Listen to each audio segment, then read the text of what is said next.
thing I probably dislike the most about sleeping indoors, like in hostels, is that I can't see the bike. So first thing in the morning is to check that. Yep, the bike is there. Oh.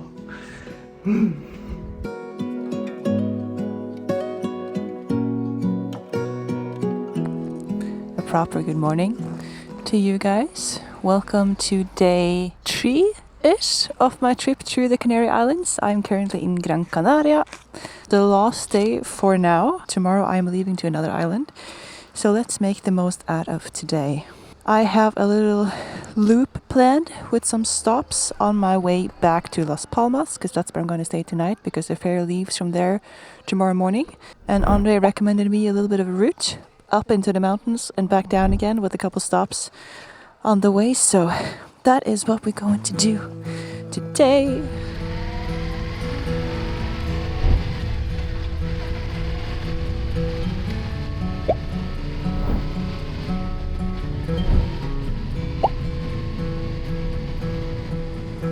They call Gran Canaria a miniature continent because of the impressive diversity packed into such a small space. And today I will try to show you this myself.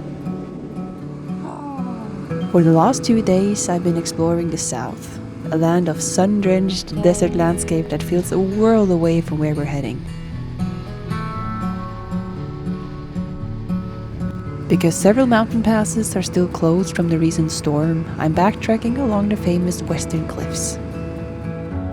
Along the way we're passing the village of Agaete, where I caught a quick glimpse of Las Salinas, natural swimming pools formed by volcanic rock and connected by hidden submarine tunnels. And as the landscape continues to shift, the iconic Pinos de Galdar comes into view, rising over endless rows of what I think are mostly banana plantations. The desert is officially behind us. It's time to see the green side of the island.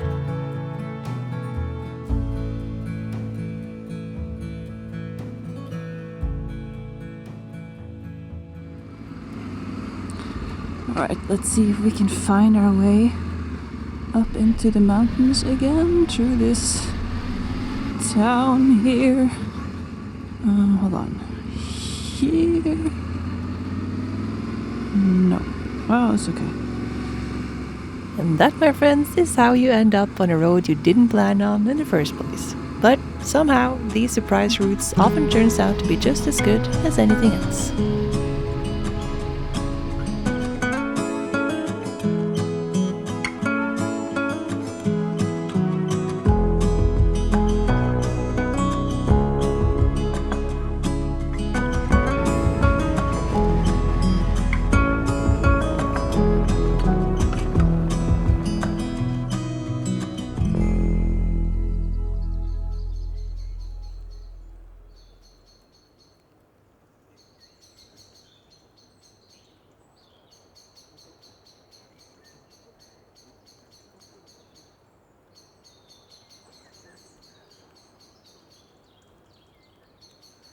Isn't it bizarre how one side of the island, just an hour away, is so dry and rocky, and an hour away it's nothing but green, and you can literally smell the forest, like the moist, earthy forest.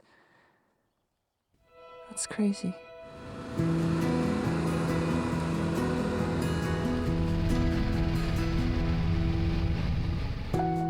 The dramatic shift of such a short distance is driven by the Alisios, the northeast trade winds. These winds carry humid air across the Atlantic until they hit the island's central peaks. The mountains act like a giant wall, forcing the clouds to condense into a heavy mist that gets trapped by the trees, slowly dripping moisture into the ecosystem of the north, while the south stays tucked away in its dry, sunny bubble. A chicken!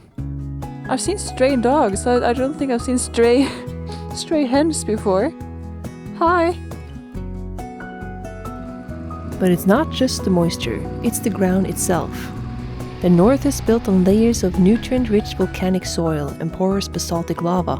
It acts like a giant sponge, soaking up water and retaining it, making this a fertile paradise for everything from citrus and avocados to all sorts of tropical vegetables.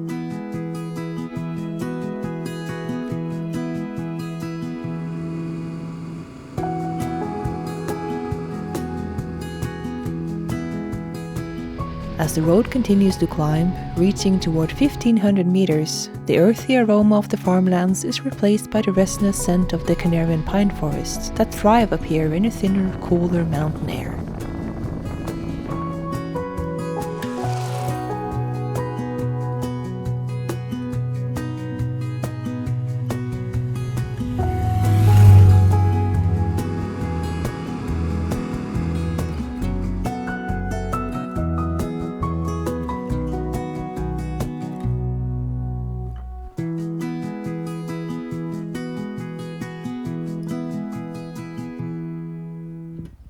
I'm not sure what this place is, but it almost looks like a crater of some sort. Volcanic crater, of course.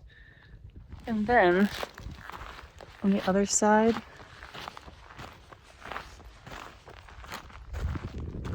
the view isn't exactly any worse. Oh, the temperature is just absolutely perfect today. Maybe 22 degrees. A little bit of a breeze. So nice. This is indeed a volcanic crater. This is the Caldera de los Pinos de Galdar, and together with its twin, the Montaño Negro just to the east, they are some of the youngest volcanic peaks on this island, dating back about 3,000 years. It's hard to wrap your head around, but the last eruption on Gran Canaria happened only 2,000 years ago, which, in geological terms, is practically yesterday. Volcanoes didn't just build these mountains, they shaped every single inch of this island. The iconic black sand beaches you see on the coast, that's pulverized lava. Even the massive dunes of Maspalomas in the south started as eroded volcanic rock, carried across the island by wind and tide. Beneath the waves, the story continues with underwater cliffs and hidden lava caves formed by molten rock hitting the cold Atlantic. And while it's calm now, there are still an estimated 30 volcanoes scattered across Gran Canaria alone.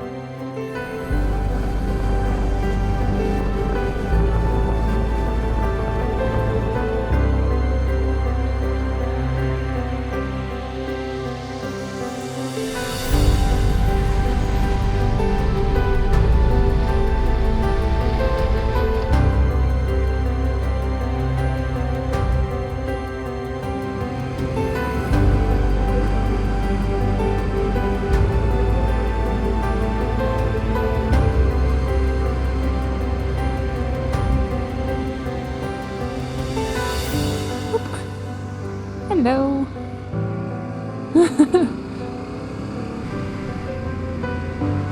Alright, next stop now is finding lunch in a little village or town called Teror. Teror, I think. It's about half an hour away, so let's go there.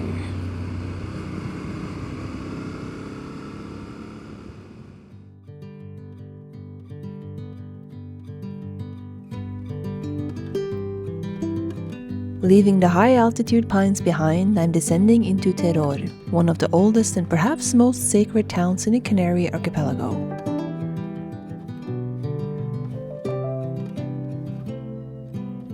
The story here began in 1481, when a vision of the Virgin Mary appeared to shepherds at the top of a pine tree.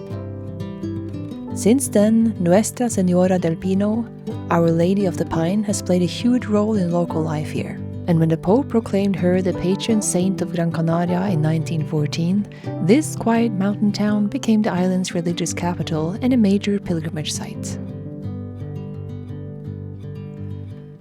The basilica you see today was built directly on the site of that miracle. It's a project that took 5 decades to finish and countless renovations to preserve.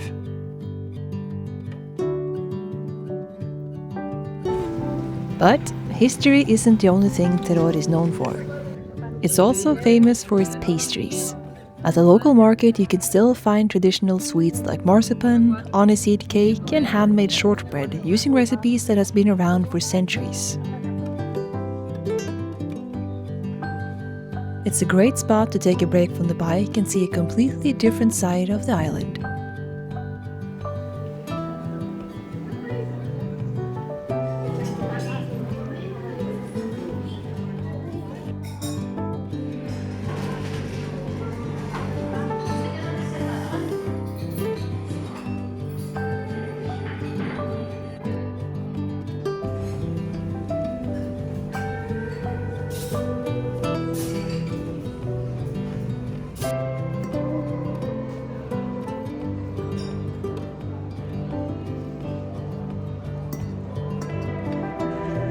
last but not least, I can't believe it's taken me 3 days to get here.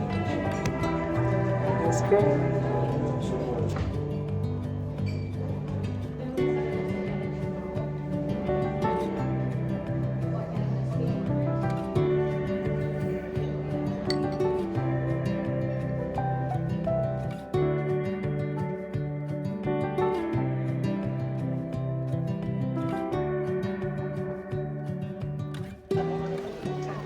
Now to the most exciting part about visiting towns or cities.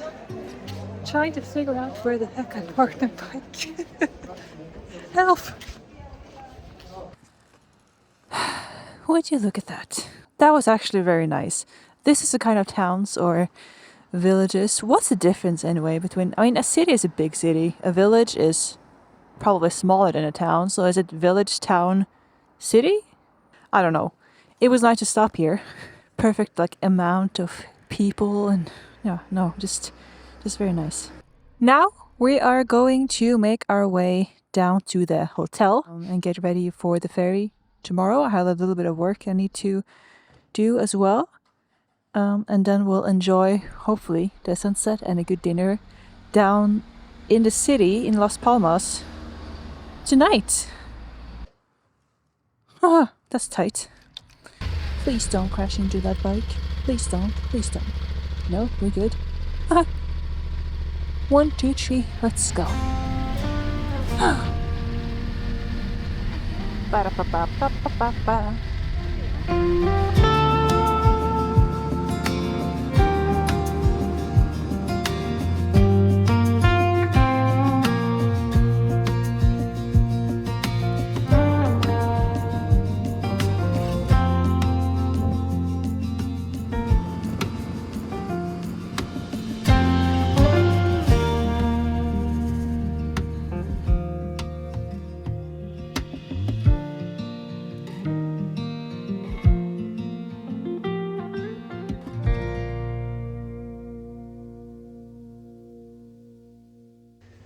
Alright, laundry is done with a bag in the bathroom. Oh, what's with that light? Hanging to dry in my bedroom. Hopefully it will dry tomorrow. I'll have to spend some time with the hairdryer. And now we're going to go for a walk in the town. See if I can catch the sunset. And yeah, see what's out there. Hello tourist, how are you?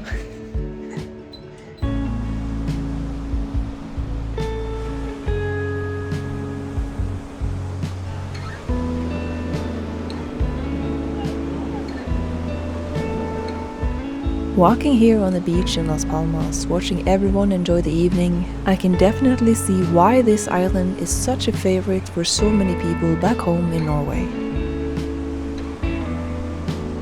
And after the last couple of days' ride, I can't help but wonder how many of them realize that just a short trip from these popular beaches, there is an entirely different world hidden in the mountains.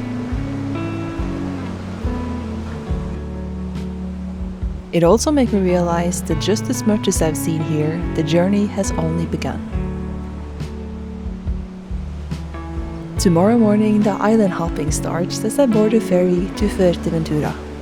And if the landscape can change this much on a single island, I can only imagine what's waiting for us on the others. See you there!